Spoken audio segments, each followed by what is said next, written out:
Hi, I'm Mike, and you're watching Spiritual Combat. And today, what we're talking about is how to survive police encounters. I think I just need to do it as a regular monthly series or something like that. When I came home today, I saw there had been more shootings. I was checking the news. So what I did is, and if you've been watching the news, man, this past month or so, it's been or past 2 months, it's been, you know, every week there's minimum two big shootings, something happening. So anyway, we're going to watch these videos. I'm stop them and point out things that, people need to be aware of, and we'll talk about it. So let's get the first video going. And so let me pull it up here. All right, here we go. He kicked my door in. He's in the house with a saw and butcher knife. That's what a woman frantically tells police when they arrive to an apartment complex on Broadleaf Drive around 1:30 Monday morning.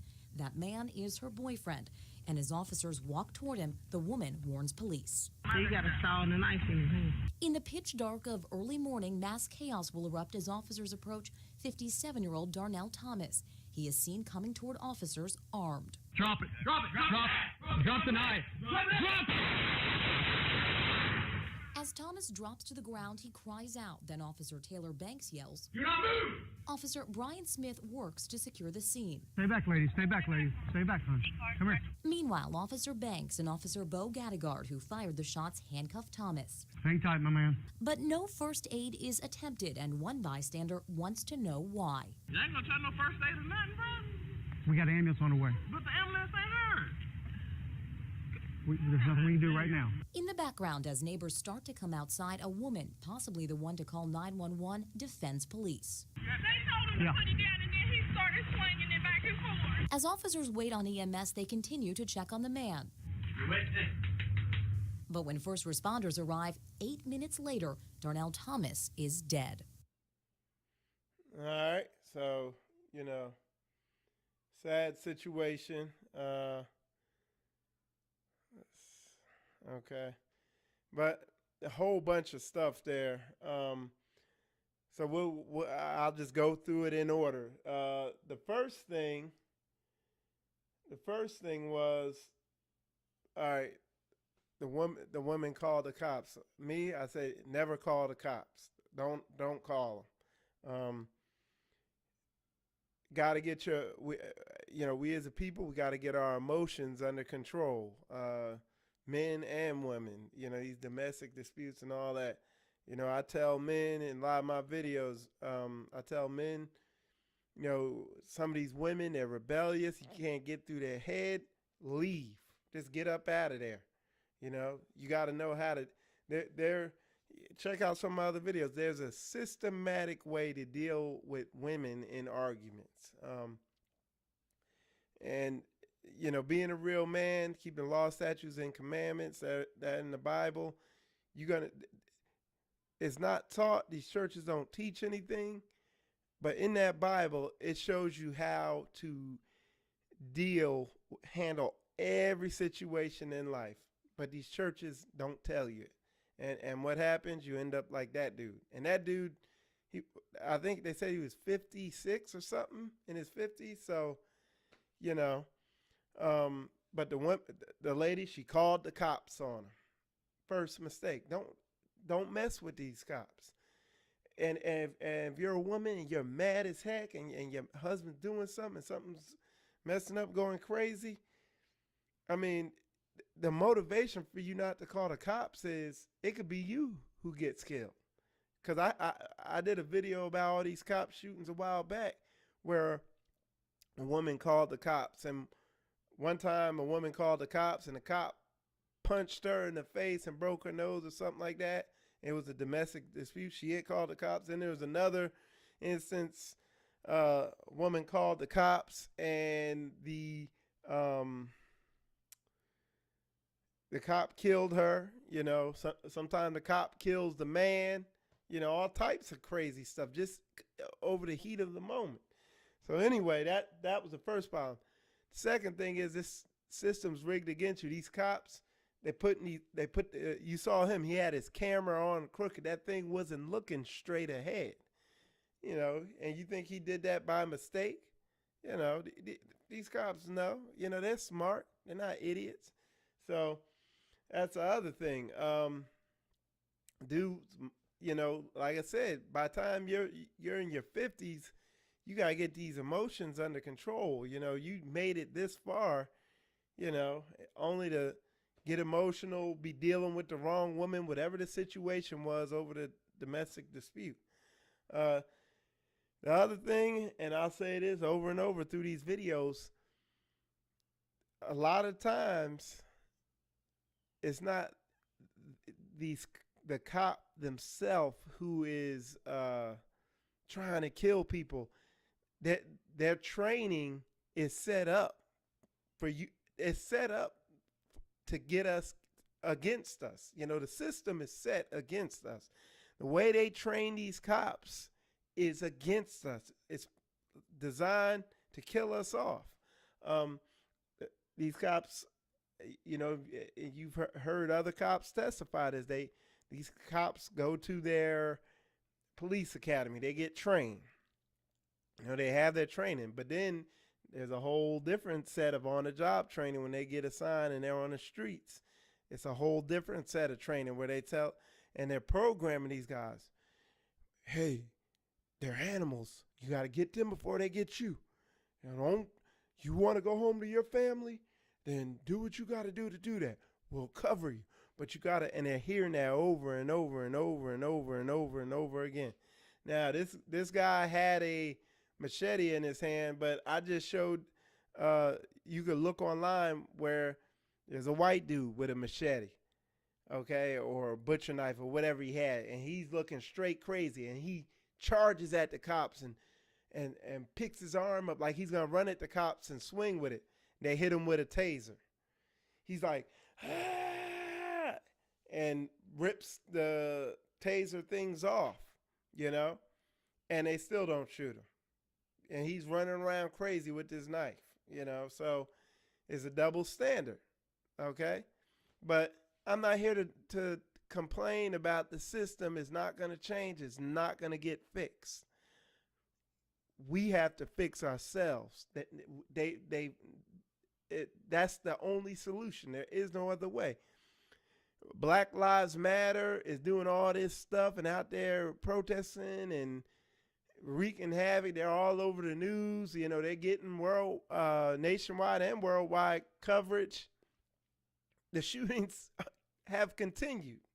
You know,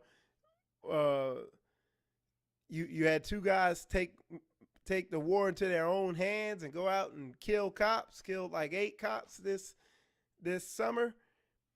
The shootings have continued. There's one solution, and it's in the Bible. Keep the laws, statutes, and commandments of the Lord, and this stuff will stop. We have to police ourselves. We have to use our brains. We have to get our minds right. If you living by what's in that Bible, you shouldn't be in no fight with your wife. Your wife shouldn't be fighting you back, and you know, it shouldn't be any fights. You should be leading righteously, and she should be following. There shouldn't be any fights. Everybody should be in their role. But all that, you know, so I kind of went off on a tangent on that. But first thing to learn in this video is don't call the cops. You're like, well, what if he's beating me? Or what if this? What if that?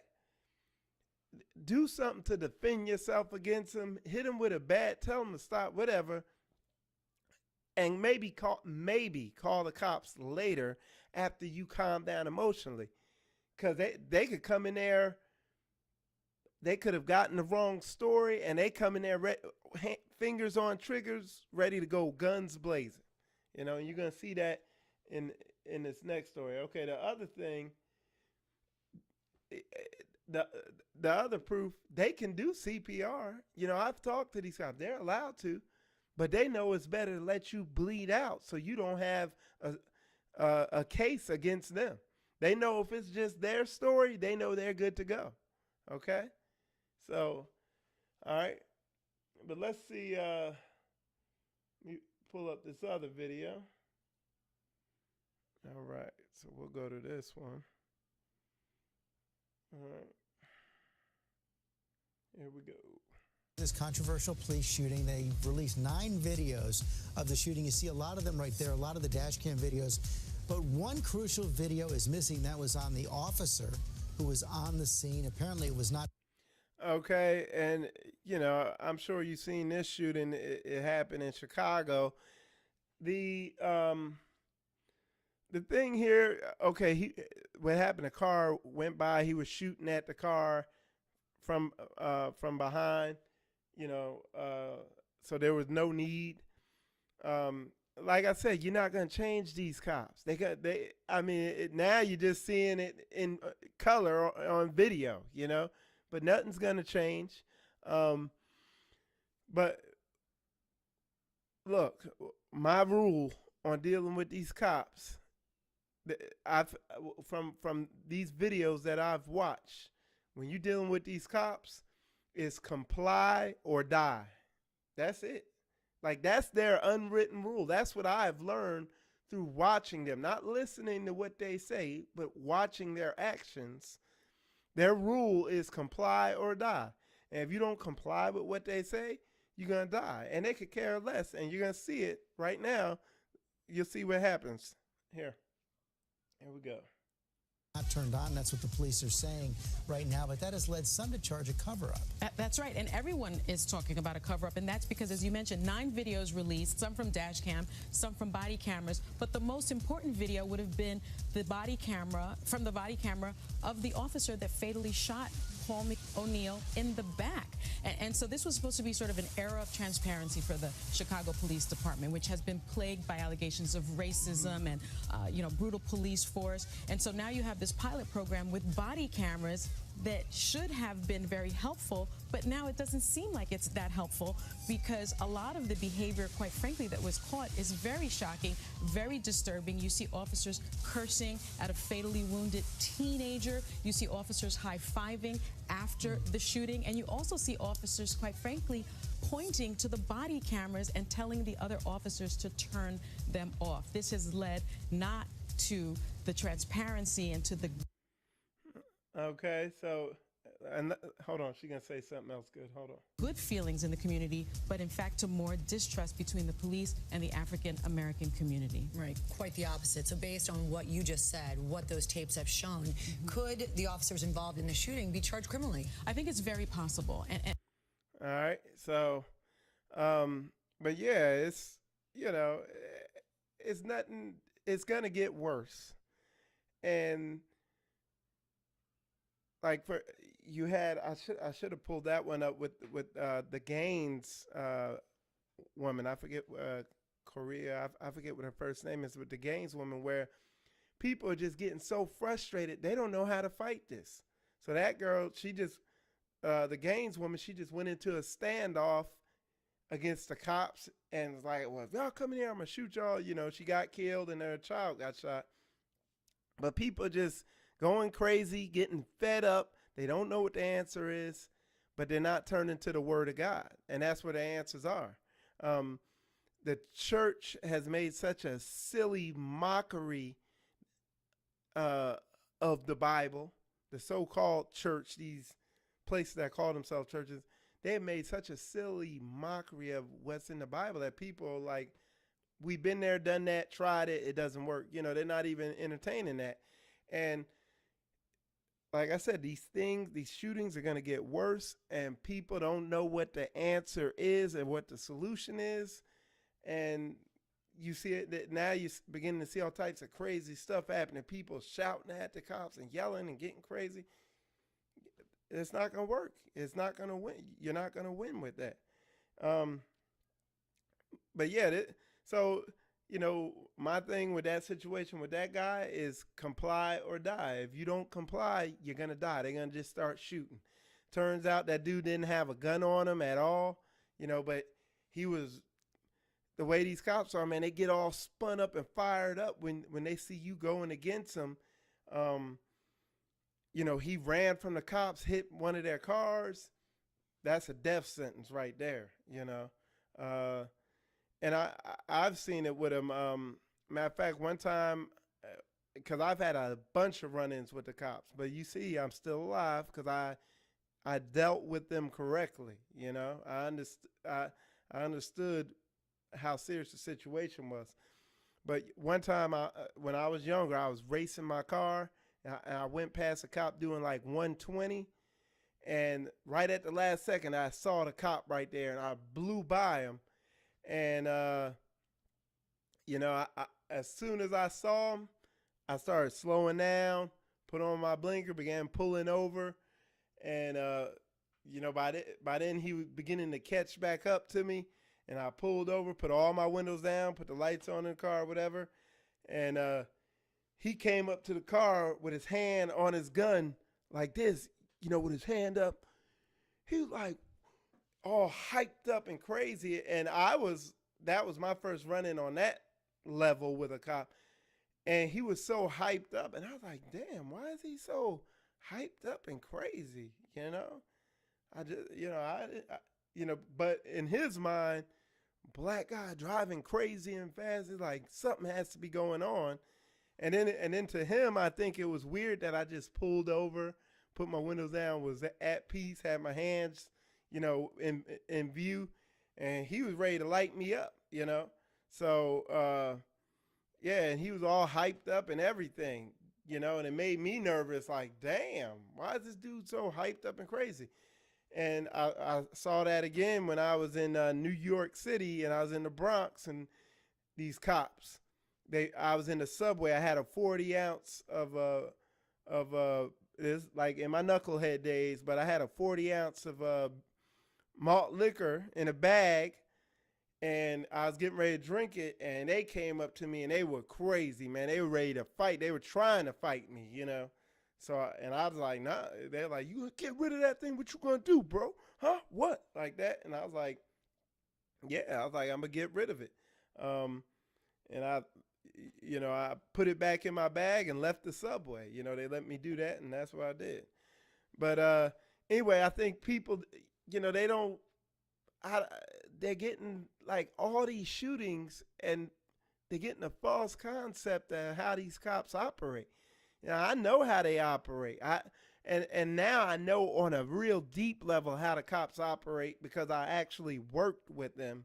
When I was in the Air National Guard, I was full time in the Air National Guard. You know, I was an aircraft mechanic, and the cops would come in one weekend a month. You know, there were a couple cops that were in the Air National Guard. You know, so they come in one weekend a month. So one of them was in my shop, and I'd pick his brain all the time. And when these shootings would happen, I'd be talking to him, getting his perspective. And it was totally different from my perspective and, you know, what I know. It's like, and I had to be, most people wouldn't be able to sit there and listen to what the crap he was saying. It's crazy how they see things, okay? But with these shootings, it backs up what I was told from him. You know, it's like that. The way they train them is set up in a way to where it's designed to kill us off. If you a wild black person, or if you you know, yeah, kind of a wild, rambunctious black male, you ever running with the cops, you're gonna get killed off. It's like the music programs you, it's all set up. It's like the music programs you to be exactly what they train the cops to kill. You know what I'm saying? And the music trains you up to be that. These hip hop songs they come out with and all that stuff like that. You know, that's a whole nother video right there. But anyway, so yeah, you know, expect to die if you do some crazy stuff like that. If you know, a lot of these dudes mouth off to the cops, try to talk back to the cops. I don't. When I'm in the presence of a cop, my sole objective is to get out of there alive. Because, you know, it's unfortunate it has to be like this, and I can prove it, But when you around these cops, you're in a life or death situation. And when they think you have a weapon, when a weapon's involved in any way, it's really like your chances of survival are really getting to the 50-50 level. You got to know that, a lot of, So yeah, let's go to the next video. All right.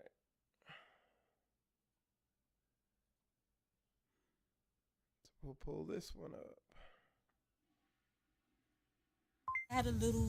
We had a little fight, argument, like families have arguments.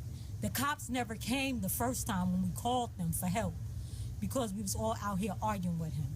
They already know how Shalik was. The second time around, Shalik came back in the house. He was arguing with us. I was in the room with him. His sisters and my niece, they were arguing. That was fine. They got a little rustling and everything. I stopped it. I told everybody to get out the house. I hold my son. I was talking to my son. I know how to control my son. He was calming down. Everything was getting fine. And to the police, I don't even know if it was the police. They put the shining lights in the window. I never saw the cop that hit my son. And at the end of the day, I would like to look at his face and ask him, why did he shoot my son? Okay, so basically what happened there is that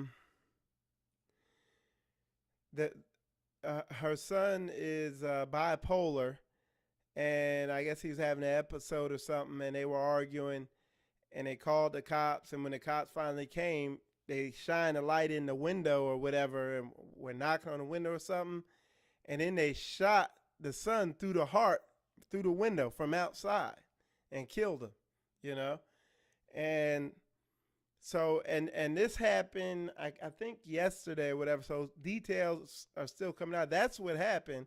And one good thing, it was good that she did is got on the news and told the story of what happened. Get the story out. Because a lot of times this stuff will happen and the police and the news are reporting it, but there's no eyewitnesses saying, hey, who were involved, saying, hey, this is what happened. That's also what I like with the Castile situation. The next day, she got right out there in front of the news and told everybody what happened, her side of the story. Otherwise, not really going to come out. Same thing with the Mike Brown situation, that dude Dorian. He got up there, got in front of the cameras, told them what happened, got the story out. Because then the cops will get it and twist it around. We've seen that before. So anyway, yeah, that's what happened, okay? We've seen this a bunch of times. There's that video that's out where the lady, this is another situation that happened. This is why I say when something's going on, bipolar episode, whatever, do whatever you can to diffuse it, but don't call the cops because you can end up getting yourself killed or them killed or whoever when it's not even required. Two occasions this happened. A lady called the cops. Again, mentally ill son. The cops came. First, the lady walks out the house, and right behind her is her son, and he has some type of screwdriver or something in his hand. Cops like, drop the weapon, drop the weapon.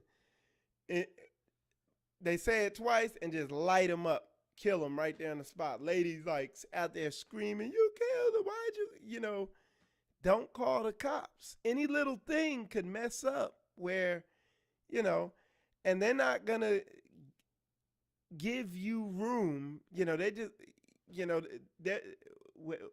look, and we've seen the videos. They're sympathetic to the white folks.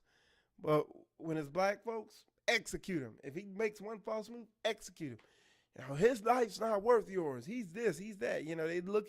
They done program these cops up, and they're like, hey, if they step out of line, I'm executing them, And in the one we watched earlier where that guy hit the cop car and ran, and the one that happened in Chicago, the cops, they were high-fiving each other and, hey, good job, man, And you could just, because they forgot those cameras were on, and you could just see how they think, how they do stuff, what they're, you could just see. You could just see how they see us, okay? And you got to realize how you're being seen, especially when you're in one of these black neighborhoods, okay? But anyway, so yeah, so her first mistake there, calling the cops. Look, I'm going to just tell you this right now. If you have a mentally handicapped son or daughter or whatever, you know, and they're bipolar, or they got some type of issue where they get out of line from time to time, or they forget to take their medication, go to the sporting goods store, get a bat, and keep it nearby. You know, she had 2 other daughters, get the daughters a bat, all right? And when he start acting up, beat him down with the damn bat, and he will live. You know, take them legs out. He'll have a broken knee, but he will be alive. But whatever you do, don't call the cops to regulate it. That you calling the exterminator. You're saying, exterminator, I have a problem here. Like, okay, we'll be right there. And they come in with guns blazing and people are dead. There was another situation, I think it happened in Chicago. A lady called the cops for some type of, you know, it was domestic dispute or something. And they shot the old lady, you know. And they couldn't even explain why they shot her. I think that case is still pending or whatever. No, actually, the cop got off on that one. So you got to use your head with this stuff, you know. Just buy some baseball bats. Three girls with baseball bats, they could take that dude out. They could calm him down. He'll have some lumps. He might have some permanent damage, but he will be alive. At least you can control that. A bullet through the heart is a wrap. You know what I'm saying? So yeah, it's a mess, you know. But we gotta police ourselves, you know. And then being bipolar, that's a spirit thing. Get in that word. Pray, fast, seek the Lord. Pray on that thing. Figure that thing out. And that's the other reason we need to come together. Once we come together as a nation under the word, as God's chosen people, once we come together, a situation like that pop off, there'll be a group of brothers you could call real fast. They'll show up at your house and get that situation regulated. Okay? So anyway, but yeah, man, it's a shame. It's like that's the way the system's set up. It's the system set up to kill us brothers off. You know, and I got to look more into this story. Let me see what else I could find on this. The kid's name. It happened in Harrisburg, I think Harrisburg, Pennsylvania. And I forget what the kid's name was, but you know, just check it out. That story's out, and I'm gonna check it out more to find out more about, you know, what happened, and particularly what he was getting ready to do. You know, why he shot him through the window. You know, because she said, I guess they thought he was getting ready to attack her or whatever. I don't know. You know, but gotta get that stuff. We gotta come together. Keep God's law, statutes, and commandments. His law, statutes, and commandments are meant to prevent this stuff from happening, you know. But they don't get taught. People don't really know what they are. People know about the 10 Commandments, but they don't know about all the other law, statutes, and commandments, and how the role God laid out for the woman, the role God lays out for the man, in the relationship, in the marriage, the woman's role, the man's role, you know, how they're supposed to interact, all that stuff. You know, it's all in there, but it's not getting taught in these silly churches. You know, these churches just shaking you down for your money. So anyway, check out some of my other videos. You know, check us out on Facebook, YouTube, and Twitter, and share these videos. Get the word out, and have a nice day.